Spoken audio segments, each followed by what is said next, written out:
Hello once again. So today I thought I would talk about a childhood book that I really enjoyed. My mother and I used to read it together back when I was a little kid. I don't know how many of you enjoy Sherlock Holmes, the detective. I know there's been many movies, TV shows, radio shows about him, but which I do like. I also like the original canon Sir Arthur Conan Doyle stories. I don't know how many of you have read them, but they're really good. Well, what's called a pastiche is basically they're stories written by authors in modern times, or well, any author besides Sir Arthur Conan Doyle, and they're stories that star Sherlock Holmes. Some of them actually star the characters, some star detectives that are supposed to be kind of like him. I'm sure a lot of you have heard of The Great Mouse Detective. It was a Disney movie in the 80s, as well as being a series of books in the 70s and 80s.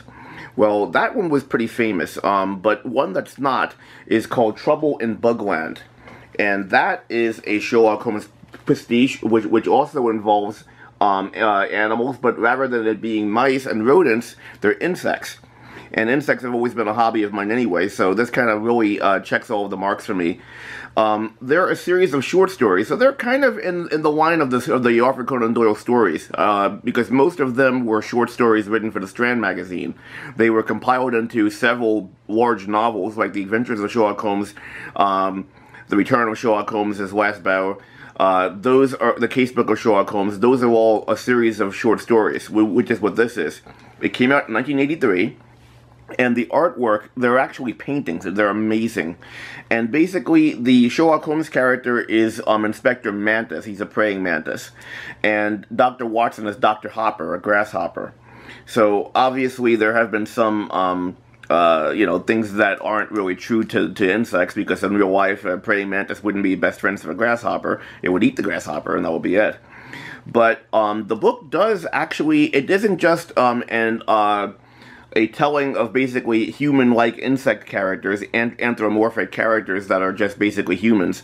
It does use a lot of real facts about insects, which I really did like as a kid, and I like it now. So of course, again, like I said, there has to be some leeway given, because most insects don't work together or live together, besides social insects like ants and bees. In this world, it's Victorian England, and all the insects are intelligent except horseflies, which are actually kind of like horses. They're the ones that are powering the carriages that are given that our insects drive.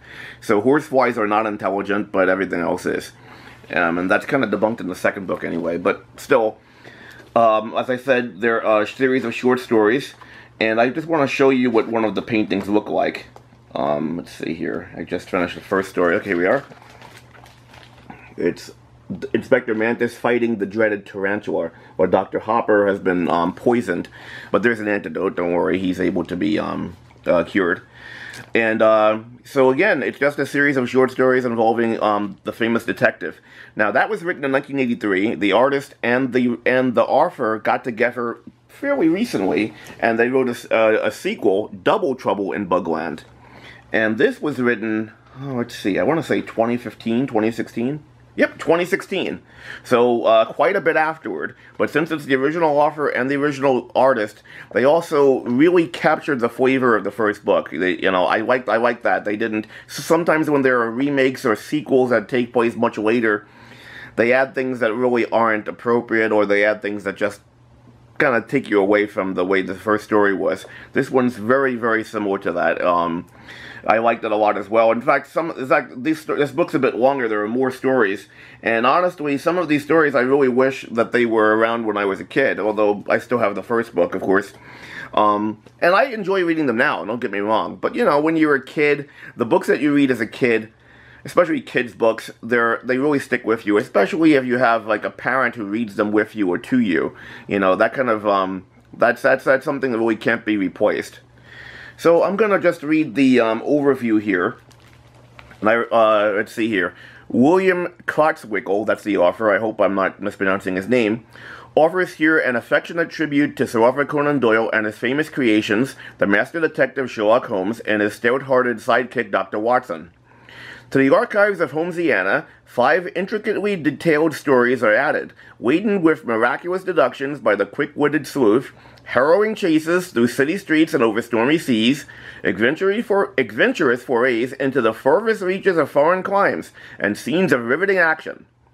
There is, however, one slight divergence from the original. Kutzwinker's protagonists are all insects. Thus, our detective is Inspector Mantis, who possesses, in addition to a brilliant mind, the super-sensitive antennae and iron grip of his namesake. His companion, Dr. Hopper, is a violinist extraordinaire and an accomplished long jumper. The entomological slant adds many a surprising twist to the tales. A bookworm absorbs top-secret naval plans when he mistakenly ingests a coded message. Butterflies are kidnapped, their wings stripped for their jewels, and their bodies tapped for poisons they exude in self-defense. Kutzwinkel's gripping and amusing stories are embellished by Joe Servino's lavish illustrations, art that captures the Victorian flavor of the setting and the somewhat unusual strictures of the characters involved. Couldn't have said it better myself. I don't want to really spoil anything. Again, they're short stories, so I don't want to give anything away, but again, I will say that having a knowledge of insects is helpful. I'll give one example. For instance, in real life now, a cockroach, if its head is cut off, it doesn't die of being beheaded. It actually dies of starvation. And of course, the insects aren't really intelligent, so some embellishment has to be done. But in one story, this happens, and it's slowly going crazy because, of course, it's starving, and also it doesn't have its sensory antenna, so it's not exactly normal or sane. And there's just different things like that. I guess, honestly, the books really didn't do well. I'm thinking about it now. Again, I love this kind of thing.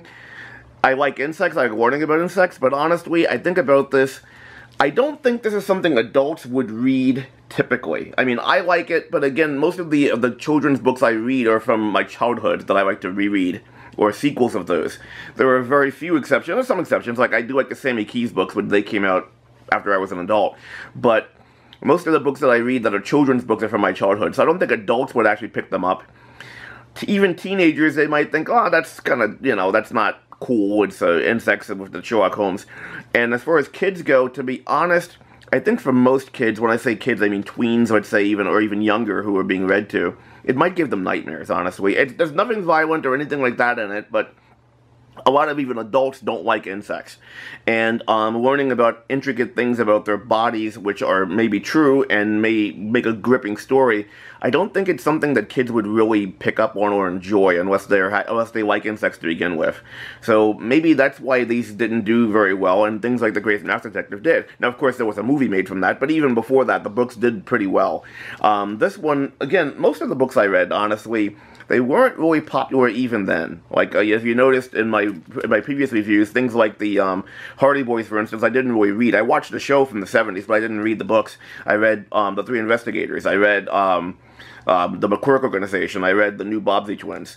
And especially the new Bobbsey Twins, they weren't really known. I mean, people have heard of the Bobbsey Twins because they've been around for over 100 years. But the new ones, the two mystery series from the 1980s, people don't know about even then, really. But these books, again, I really do enjoy them, and if you have a chance, they're kind of hard to find. I don't know how expensive they would be on eBay or something of that nature, but if you have a chance, pick them up. This one I bought brand new in 2016. My 1983 copy, I don't know what happened to it, but I bought this. This was a library book that was discarded. I think I bought it maybe 15, 20 years ago, so it was still quite a bit ago, but it was like, let's say 2000 or so.